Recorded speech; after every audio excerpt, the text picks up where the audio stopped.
خصوصا د دین په امورو کې چې مونږ وایو دا خبره داسې ده نو وورو هغه مخکې شعر کو چې مخکې شعر کو د دین په کارونو کې مونږ ته خدای علم نه او چې وروسته نو اوریدل هغه ته غلطه بیان کړي نو مخکې هغه مسله مونږ بیان کوغل ها یو خبره ده ک عالم نه دی یو مسلې تاسو کو او خدای په ځان پوهه کړه دا مسله ده ابه پوهه کړي ته په پوهه شوي اوس ته مخکې د اهل امي چې دا مسله بل سره به پوهه ولجی باج سره په خپل خبره پوهه شو بل نشي پوهه وله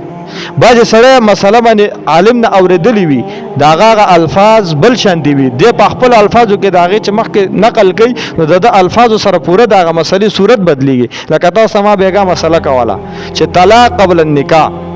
دا نه واقع کیږي او کدا معلق شو نو بیا واقع کیږي اوس دا ته مخکې چاته ویل شي یا ورته د دې ترجمه وکړه چې طلاق قبل النکاح دې ته ویل کیږي چې یو سړی نکاح نه دا کړي او دی وایي چې په ما به خزه طلاق کما دا کار وکړو